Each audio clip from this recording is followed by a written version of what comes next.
We're here today with Ian Nickey, who is with Voters First group that's based in Columbus, I believe, that's working on getting Issue 2 passed. Well, what is Issue 2, Mr. Nickey? Well, first, Voters First is a statewide organization. We have supporters in all corners of the state, and they support Issue 2. We're here with the Had Enough bus tour. This is for everyone in the state who's had enough of politicians and politics as usual. It's time to change our politics in a real and meaningful way, and this is a step in the right direction. And exactly what is Issue 2? Issue 2 will change the way we do redistricting the state, make it more fair and balanced for everyone, and we'll finally have real and competitive general elections. Now, I've read some of the criticisms of Issue 2, and one group, I think it's Protect Your Vote Ohio, claims that Voters First initiative is no more in tune to democratic values than what the present system is. How do you respond to that? Well, I'd say that Issue 2 will create a citizens commission that is based on people participating in the democracy as opposed to politicians, lobbyists, and large political donors. So if there's anything that's more democratic than the people taking charge, I don't know what is. So I think Issue 2 is the most democratic initiative that we have on the ballot today. Well, one of your provisions is to appoint 12 commissioners, is that correct? I'm sorry, I couldn't hear you. One of your provisions is to have a 12-member commission, is that correct? A 12-member citizens commission will redraw the district lines as opposed to the politicians and the lobbyists that do it currently. Right, but these people will not be elected, right? These are regular citizens that will apply. They can then apply, and then they will be chosen by lot after their qualifications have been vetted. And then they will do the work of the people, as opposed to the politicians and the lobbyists that go in back rooms and in hotel rooms paid for by taxpayers to do the work of the people out in the open and in the public view for the first time. And where does Voters First get its funding from? We get funding from various sources. We've had funding from lots of individuals. We've had funding from labor. We've had funding from people like you and me. And is there a special connection between Voters First and organized labor in Ohio? I don't know what a special connection would mean, but we feel that the people, the workers of the state, have a really vested interest in finally being represented in their democracy, and so we feel that they'll support us. Okay. Now, we were talking about the financing aspect of the Voters First campaign. Yes. What kind of a budget does Voters First have to put into this effort? Really, that is not a question that I'm here to really talk about, nor can I answer. I'm out here talking about how people have had enough of politicians rigging the system for their own benefit and leaving the people behind. Well, are you going to be able to match up to the Protect Your Vote Ohio folks? Well, our opposition is obviously very well funded. They have the politicians on their side, and they can raise a lot of money, but we necessarily can't meet them dollar for dollar.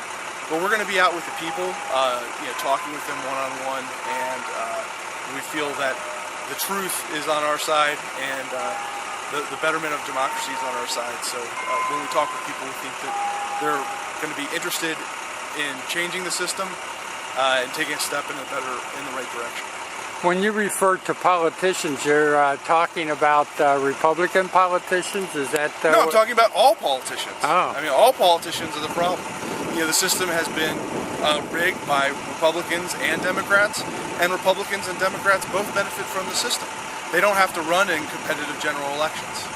Well, we want to change the system so that it's fair, balanced, and competitive. I just got an email from Chris Redford, who's chairman of the Ohio Democratic Party, and he supports Voters First. my take on the effort on the opposition side is that it's Republicans that are leading that effort. Well, that are, in the past, Democrats have rigged the system to their benefit, and in the past, Republicans have rigged the system to their benefit. It just is up to who's in power at the time. Okay, so it just happens to be the Republicans' turn. Yeah, the system has been rigged by Democrats and Republicans. I mean, we're here in Stark County, where Congressman Regula himself said that the redistricting of Stark County was outrageous. And, we're here to agree with him. We think that it has been outrageous, the way that Stark County has been cut up into 4 pieces. And, it used to be a whole county that was represented by, one congressman or one congressperson. And, we feel that, we agree wholeheartedly with Congressman Regula that it was an outrageous process. Are you working with Hall of Fame AFL-CIO President Dan Scurry? I'm not familiar. I've not worked with Dan myself, but I'm here working with the people of the state of Ohio, trying to educate people about how politicians have rigged the system to their own benefit. Okay.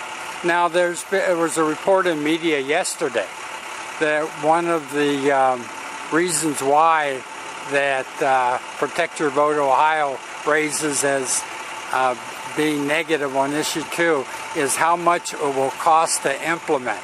And I think the data that was cited was $12 to $15 million over 8 years. Now, how do you respond to that? Well, it's funny that you call it data because, again, I think that what we're seeing are lies masquerading as facts in this case. And it's been well documented just in the past. We've had the Supreme Court of Ohio telling our opponents, stop lying, fix the ballot, make sure that the voters can understand what we're voting on. We've had the Ohio Elections Commission that is meeting today to determine the validity of the lies or of the statements that are being made by our opposition, and that they're saying stop lying. Now, in terms of the ballot language, you had to go to the Supreme Court, Voters First did, to get a fair treatment on the ballot language, right? Yeah, we had to go to the Supreme Court so that, one, the Supreme Court said that the ballot, as it was drawn up by the politicians about this issue, needed to be written in such a way that the voters could understand what they're voting on, and that the lengths the opponents will go to hinder this effort and keep the politicians in power and in the system are tremendous. They go so far as to manipulate probably what is most sacred in a democracy, our ballot. Are you satisfied with the language as it is now, the organization Voters First? Is it satisfied? We went from misleading to confusing, and we don't think that really is a benefit to the voters. So that's why it's very important for voters to go to our website, www.votersfirstohio.com, learn how to learn more about the amendment, and talk with their neighbors.